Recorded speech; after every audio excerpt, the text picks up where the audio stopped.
Hello, good morning students.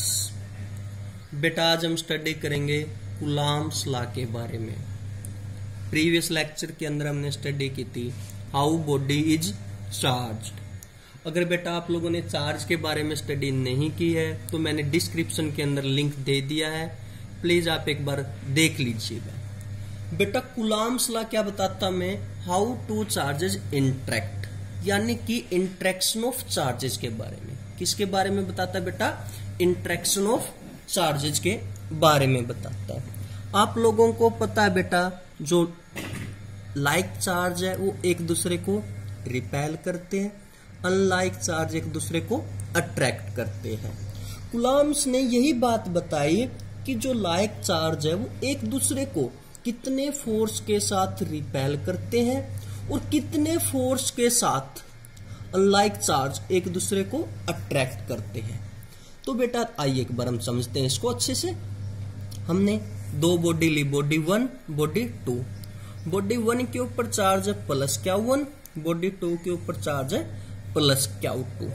देखो बेटा जो बॉडी 2 है वो बॉडी 1 के ऊपर फोर्स लगा रही है इस डायरेक्शन के अंदर। देखो क्योंकि ये लाइक चार्ज है ना, तो ये क्या करेंगे, एक दूसरे को रिपेल करेंगे। जो बॉडी 2 है वो बॉडी 1 के ऊपर फोर्स लगा रही है इस डायरेक्शन में। देखो force on body 1 due to body 2, और बॉडी 1 है जो फोर्स लगा रही है बॉडी 2 के ऊपर इस डायरेक्शन के अंदर। देखो बेटा force on body 2 due to 1। ठीक है बेटा, इसकी कुछ कंडीशन थी। देखो क्या थी, फर्स्ट क्या है, स्टैटिक चार्ज। जो चार्ज है बेटा उसकी पोजीशन कैसी होनी चाहिए, रेस्ट के अंदर। जो चार्जेज है उसकी पोजीशन किसके अंदर होनी चाहिए, रेस्ट के अंदर। नेक्स्ट बेटा पॉइंट चार्जेस।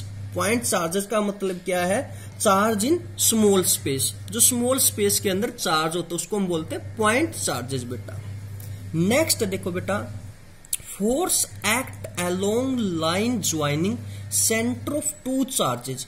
देखो बेटा जो लाइन दोनों बॉडी के सेंटर को ज्वाइन कर रही है उसी के ऊपर फोर्स लगेगा, ना कि इस डायरेक्शन में ना कि इस डायरेक्शन में। देखो बॉडी 1 और बॉडी 2 के सेंटर को जो लाइन ज्वाइन कर रही है उसी के सेंटर को जो लाइन ज्वाइन कर रही है उसी पर फोर्स लगेगा। दोबारा समझो, जो लाइन बेटा दोनों बॉडी के सेंटर को ज्वाइन कर रही है उसी के ऊपर ही फोर्स लगेगा। देखो फोर्स लगाया बॉडी 2 ने बॉडी 1 के ऊपर इस डायरेक्शन के अंदर।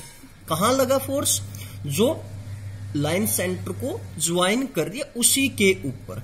नेक्स्ट क्या देखो बेटा, जो फोर्स है वो डायरेक्टली प्रोपोर्शनल होगा प्रोडक्ट ऑफ पॉइंट चार्जेस के, यानी कि F डायरेक्टली Q1 Q2।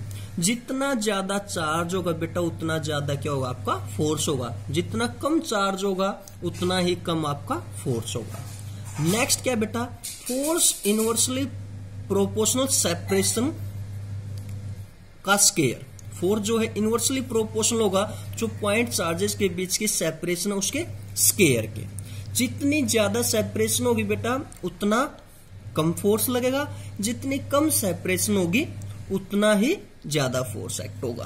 देखो नेक्स्ट क्या, जो फोर्स है वो डिपेंड करता है बेटा मीडियम के ऊपर। किसके ऊपर फोर्स डिपेंड करता है, मीडियम के ऊपर। एक बार दोबारा से देखो बेटा, हमने क्या किया, दो बॉडी कंसीडर की, बॉडी 1 बॉडी 2। बॉडी 1 के ऊपर चार्ज है बेटा प्लस Q1, बॉडी 2 के ऊपर चार्ज है बेटा प्लस Q2। देखो अब बॉडी 2 ने फोर्स लगाया बॉडी 1 के ऊपर, यानी बॉडी 2 ने बॉडी 1 को रिपेल किया इस डायरेक्शन के अंदर, यानी force on 1 due to second. तो बॉडी 1 ने भी फोर्स लगाया बॉडी 2 के ऊपर, बॉडी 1 ने भी बॉडी 2 को क्या किया बेटा, रिपेल किया। देखो force on body 2 due to 1। ये जो फोर्स लग रहा है बेटा ये उस लाइन के ऊपर लग रहा है जो दो बॉडी के सेंटर को ज्वाइन कर रही है। तो जो फोर्स होगा बेटा वो इक्वल होगा। जो फोर्स का मैग्नीट्यूड है वो क्या होगा, इक्वल होगा, लेकिन उसकी डायरेक्शन क्या होगी, अपोजिट होगी। उसकी डायरेक्शन क्या होगी बेटा, अपोजिट होगी। अब हम कंबाइन करते हैं इक्वेशन 1 और 2 को, यानी कि आपके पास आ गया F इजिकल टू के Q1 Q2 bye are square बेटा।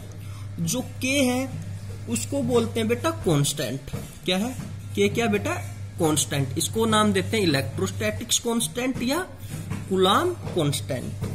जो के है बेटा उसकी वैल्यू होती है 9 × 10⁻⁹ न्यूटन मीटर स्क्वायर पर कूलाम स्क्वायर बेटा। और के डिपेंड करता है बेटा मीडियम के ऊपर। के किसके ऊपर डिपेंड करता है? मीडियम के ऊपर। और जो आपका फोर्स है बेटा वो भी किसके ऊपर डिपेंड करता है? मीडियम के अंदर। जैसे एयर या वैक्यूम के अंदर अलग फोर्स होगा और वाटर के अंदर अलग फोर्स होगा बेटा। बेटा एक बार जो कंडीशन है इसकी एक बार अच्छे से दोबारा समझो। स्टैटिक चार्ज, जो चार्ज है बेटा उसकी पोजीशन कैसी होनी चाहिए? रेस्ट के अंदर। चार्ज कैसा होना चाहिए बेटा? Point charges. देखो दोबारा समझाता हूं मैं आपको, पॉइंट चार्जेस का मतलब क्या होता है बेटा? Charge in small space. मेरे पास दो मेटल की बॉल है बेटा, दोनों के ऊपर पॉजिटिवली रैंडमली चार्ज डिस्ट्रीब्यूट किया मैंने, और आप लोगों से मैं पूछ रहा हूं क्या बेटा ये पॉइंट चार्ज हो सकता है? आप बोलोगे नहीं, क्योंकि पॉइंट चार्ज का मतलब क्या है? चार्ज इन स्मॉल स्पेस बेटा। तो एक बॉल और है मेरे पास जिसका साइज है 1 mm, उसके ऊपर जो चार्ज है उसको आप बोलोगे पॉइंट चार्ज। तो बेटा ये बड़ी बॉल है जो दोनों, ये भी पॉइंट चार्ज की तरह बिहेव कर सकती है, ये भी पॉइंट चार्ज हो सकती है। कब? जब हम इनके बीच की सेपरेशन को बढ़ा दें। अगर हम इनके बीच की सेपरेशन को बढ़ा दें, इनको बहुत दूर दूर रख दें, तो बेटा ये हमें कैसे दिखाई देगी? स्मॉल साइज में, यानी कि पॉइंट के साइज में। बेटा आप लोगों ने स्टडी किया जो सेकंड था आपका, फोर्स इनवर्सली प्रोपोर्शनल 1/r², यानी कि सेपरेशन का स्केयर, जिसको बोलते हैं इनवर्स स्केयर लॉ। जिसको क्या बोलते हैं बेटा? Inverse square law. अब हम ग्राफ बनाते हैं फोर्स और सेपरेशन के बीच का। किस किस के बीच का बेटा? फोर्स और सेपरेशन के बीच का। देखिए जैसे जैसे सेपरेशन इंक्रीज हो रही है वैसे वैसे फोर्स क्या हो रहा है बेटा?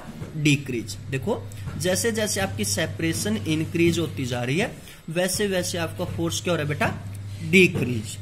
देखो अगर हमने क्या किया बेटा? सेपरेशन को डबल कर दिया। हमने क्या किया? सेपरेशन को डबल कर दिया। मान लो पहले सेपरेशन थी 1, अब हमने उसको क्या कर दिया? 2। तो 2 का स्क्वायर कितना हो गया बेटा? 4। जो फोर्स है वो कितने गुना कम हो गया बेटा? 4 गुना कम होगा। फोर्स कितने गुना कम हो गया? 4 गुना कम होगा। अब हमने क्या किया? सेपरेशन को ऑफ कर दिया बेटा। पहले मान लेते हैं सेपरेशन थी 1, अब हमने क्या कर दिया? 1/2।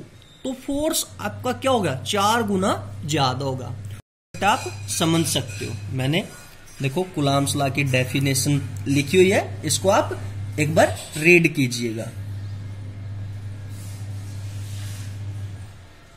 देखो डेफिनेशन क्या दिया? According to Coulomb's law the magnitude of force of attraction या repulsion any 2 point charges at rest. देखो चार्ज कैसे होना चाहिए? Point charge. पोजीशन कैसे होनी चाहिए? रेस्ट के अंदर। तो फोर्स डायरेक्टली प्रोपोर्शनल होगा product of the magnitude of charges, यानी कि F directly proportional Q1 Q2, और इनवर्सली प्रोपोर्शनल क्या होगा? Square of the separation between them, जो उनके बीच की सेपरेशन उसके स्केयर। एक बार आप इसको स्टडी कीजिएगा।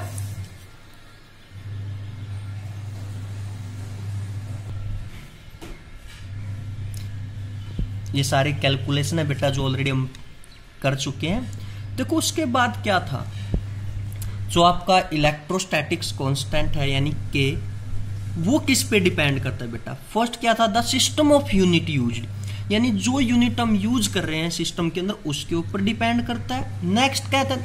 नेचर ऑफ मीडियम, यानी मीडियम के ऊपर डिपेंड करता है बेटा। एसआई सिस्टम के अंदर के की वैल्यू होती है बेटा 1/4 पाई एप्सिलॉन नॉट, और सीजीएस सिस्टम के अंदर के की वैल्यू होती है बेटा 1/k, यानी कि के दो चीजों पे डिपेंड करता है बेटा, जो सिस्टम के अंदर हम यूनिट यूज कर रहे हैं उसके ऊपर और मीडियम के ऊपर बेटा।